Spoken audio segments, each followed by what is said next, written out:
Здравствуйте! В эфире итоговая информационная программа на телеканале Тува-24. В студии Айдана Ховалых и сегодня в выпуске. В Кызыле стартовал чемпионат России по вольной борьбе. В Туве прошел первый фестиваль тувинского шаманизма «Дынгур». На каком этапе проект железной дороги в Туву? В Чахоле капитально ремонтируют школу. И будет ли построена Балгазинская школа в 2023 году? В Кызыле в спортивном комплексе СУБД стартовал чемпионат России по вольной борьбе. Спортсмены борются на 5 коврах. Болельщики могут насладиться схватками как вживую, так и онлайн. Подробнее о чемпионате смотрите в специальном репортаже сразу после итоговых новостей. Не менее яркое событие прошло в Туве на этой неделе. Речь идет о первом фестивале тувинского шаманизма «Дынгур» имени Мангушки Нинлопсана.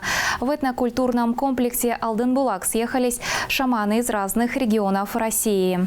Изготовление оберегов, гадание на камнях и не только. В рамках фестиваля провели различные мастер-классы. Обо всем подробно с места событий расскажет Айрасат. Шаманизм – это традиционная культура народа, уходящая корнями в глубину веков. В шаманизме нет учения, нет философии, нет написанных книг, которым нужно следовать. Шаманизм – это древнейшее мистическое наследие предков. Изготовление оберегов, гадания на камнях, обряды очищения и шаманские песнопения. В этнокультурном комплексе Алдынбулак продолжается первый фестиваль тувинского шаманизма «Дынгур». Для участия в фестивале из разных регионов съехались более 100 шаманов. Шаманизм представляет собой неразрывную и естественную связь человека с живой природой. Это связь с духами воды, растений, камней, огня, солнца, луны и звезд. Руководитель организации шаманов «Дынгур» Сара Саргол отмечает, что в Туве в последние годы шаманизм развивается быстрыми темпами. Официально тувинские шаманы собрались в 90-х годах, начали разрабатывать свой устав, потом уже официально 1923 года открыли вот эту шаманскую организацию. Основоположниками являлись те года тоже шаманы опытные, которые ушли в иной мир. Среди них я могу даже смело назвать был Сайлыкол Иванович. Первый фестиваль шаманизма «Дынгур» носит имя Мангуша Бараховича Нинлопсана. В честь обладателя международного звания «Живое сокровище шаманизма» организовали фотовыставку. Верховный шаман России Карол Топчунов на Всероссийском съезде шаманов говорит о своем учителе с большим трепетом и уважением. Мой учитель – это живое сокровище мира. Мангуш Барахович Нинлопсан, который 98 лет вот весной он уже на 20 попал. И знаешь, как он меня учит. И мне сейчас 75 год пошел.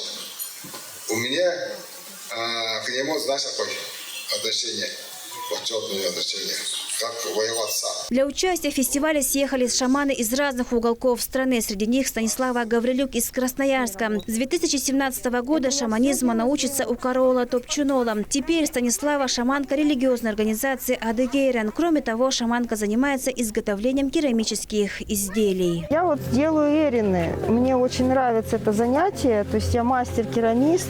И в сочетании вот с шаманизмом у меня они хорошо получаются. Вот эта вот бабушка поет алгаши. Участники фестиваля отмечают, что сейчас крайне важно, чтобы шаманы из разных регионов объединились. Сейчас такое время настало, что все шаманы всех республик должны объединяться и работать. Если мы хотим поднять эту землю и сами встать с колен, то мы должны объединяться и работать на благо через любовь и веру. Шаманская организация «Чедыхан», которая работает совместно с монгольскими шаманами, основана 5 лет назад. На фестивале организацию представляют 9 шаманов. Основная цель нашей миссии, скажем так, это помогать людям. Среди нас, получается, и лекари, это как строители, получается,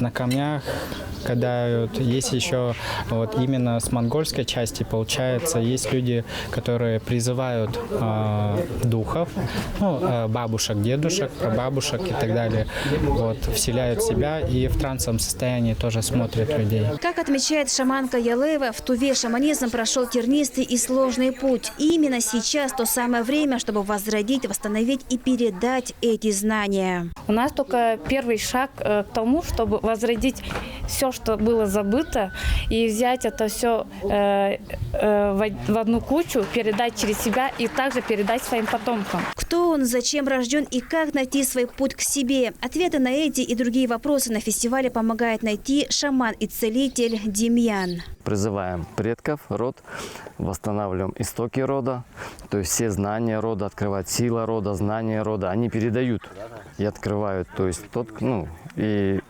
энергия исцеления. К шаману и целителю, разработавшего собственную методику, образовалась очередь. Все те, кто побывал у него на сеансе, рассказывают, что они как будто заново родились. А специалисты, которые работают с людьми, таким образом могут восстановить свои силы. Я сама работаю с людьми, поэтому, естественно, мне нужно очищение, восстановление, исцеление.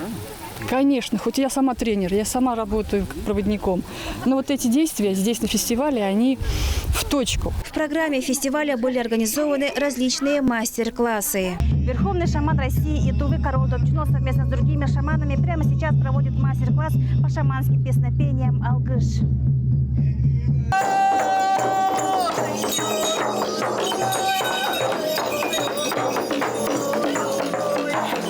В шатре развернули площадки с мастер-классами по изготовлению и оживлению оберегов и гаданию на камнях. Камни обязательно должно быть маленького размера, и притом они должны быть одинаковыми. Здесь на этих камнях не должно быть никаких трещин или что-то, да. И обязательно они должны одинакового размера. Призвание шамана – это помощь людям, их защита и оберег от темных сил. По словам организаторов, теперь фестиваль будут проводить ежегодно. Айрасов, Владимир Суртюк, Айдын Кулар, Тува-24. На Петербургском международном экономическом форуме, как мы уже сообщали, правительство республики презентовало проект международного транспортного коридора.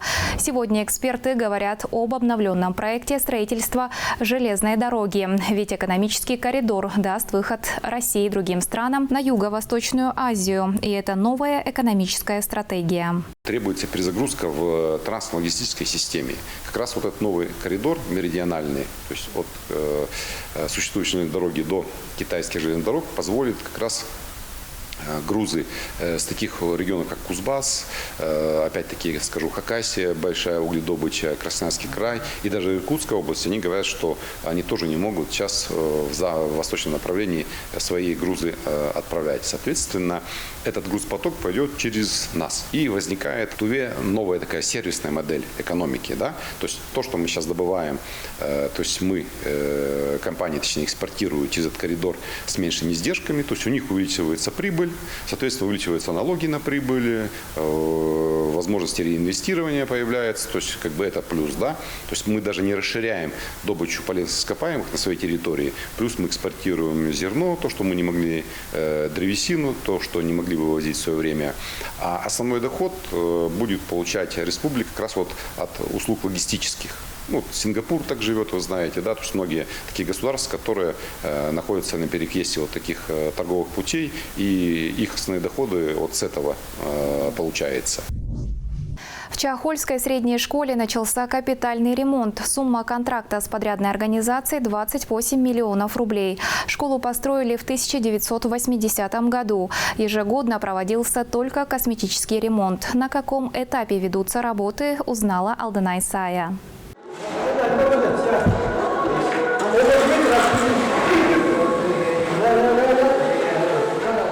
Капитальные ремонты школ Тувы идут полным ходом. За лето нужно отремонтировать 26 объектов. За ремонт Чахольской средней школы взяла строительная организация ООО «СКАТ». К работе они приступили в мае, должны завершить к началу августа. На первом этаже работы пока не ведутся. Как решат вопрос с системой отопления, тогда и сразу начнем. На третьем этаже работа выполнена почти на 90%. Сегодня или завтра закончим. Малярные работы сделаны на 50%. На сегодняшний день работают 35 работников. Из них к нам присоединились 15 местных жителей. Работу сдадим в указанный срок. В школе учатся 777 школьников и работает 86 учителей. Мы очень рады, что в этом году наша школа вошла в число 26 школ, которые по плану вошли в федеральный реестр по капитальному ремонту. В настоящее время заканчивается выравнивание полов 3-го этажа и параллельно идут штукатурно-малярные работы 2-го и 1-го этажа. В Чахольской средней школе работы ведутся без отставания от графика. Новый учебный год дети встретят уже в обновленных стенах. Алтынай Сай, Мергенондар, Софиса, Тува-24.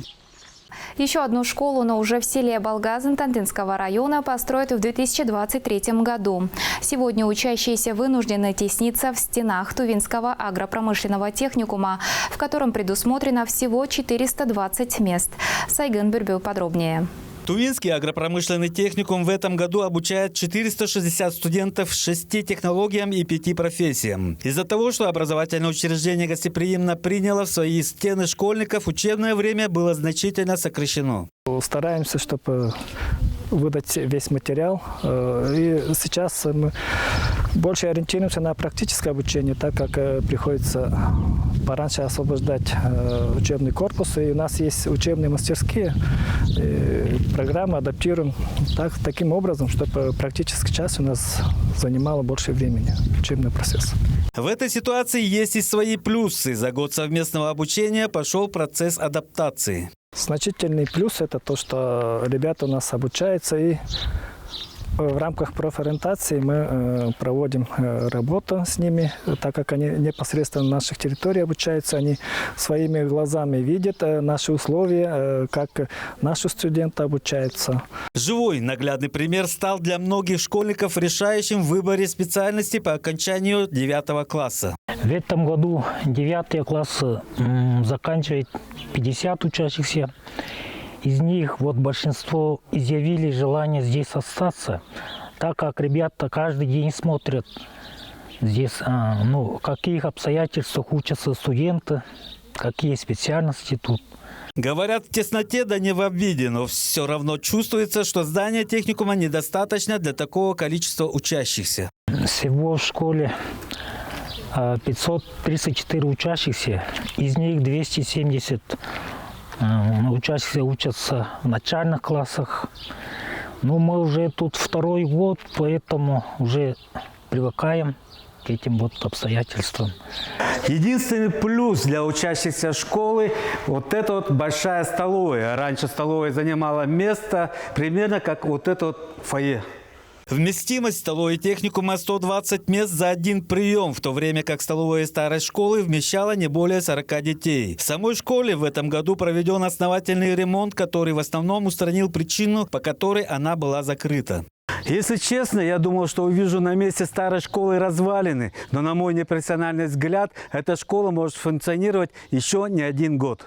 В настоящее время ситуация со стройкой новой вместительной школы сдвинулась с места. В планах стоит постройка школы на 616 мест. На сегодняшний день какие там есть сложности. 3-й раз уже меняют участок земли, потому что при изысканиях выявлено, что грунты не подходят. Определен строительный подрядчик, который взялся за дело. По условиям контракта в августе должен быть завершен проект работ. В сентябре-октябре строительная техника должна быть на объекте. По срокам задача стоит, чтобы к концу 2023 года школа была готова.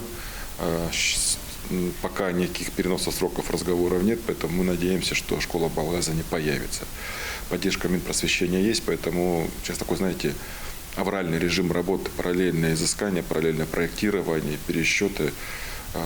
Поэтому большая доля уверенности, что школа к концу следующего года появится. Место под новую школу определено. Она будет построена в западной части Балгазина. С заказчиком выступает Госстройзаказ, генеральным подрядчиком ООО «Өлчей». Сайгын Бюрбю, Владимир Сюртук, Чайхан Донга, Казамат Отчур, Тува-24, Тандинский район. 23 июня выпускники 9 классов Тувы получили аттестаты об окончании общего образования. Всего их в этом году более 5000 человек. 25 июня состоятся выпускные уже 11 классов. Об итогах учебного года рассказал министр образования Тувы Алексей Храмцов. Подводить пока полные итоги еще рано, но предварительные оценки по основным предметам, они чуть лучше, где-то очень хорошо, лучше, чем прошлый год. Конечно, если мы берем в целом и сравнивать себя по России, здесь, конечно, печаль не отступает, скажем так, да. Но, тем не менее, какой-то тренд положительный начался, и мы надеемся, его будем ускорять, и он будет улучшаться. Чуть меньше половины детей идут в старшую школу, 10-11 класс, вторая остальная половина идет в учреждение среднего специального образования. Все работы хороши, здесь вопрос вкуса, желания и возможностей. 4 дня до премьеры в Туве. 26 июня 2022 года стартует «Свадьба Фигаро» в Кызыле. Театралы ждут премьеру спектакля Моцарта «Свадьба Фигаро». 10 дней назад участники проекта услышали первые «Браво» в Красноярске. Сейчас они в Абакане. Образовательно-творческий проект подобного уровня и масштаба впервые осуществляется на территории Енисейской Сибири. В воскресенье в 16 часов Мосдрамтеатр. Это были итоги на Тува-24. Я с вами прощаюсь. Берегите себя.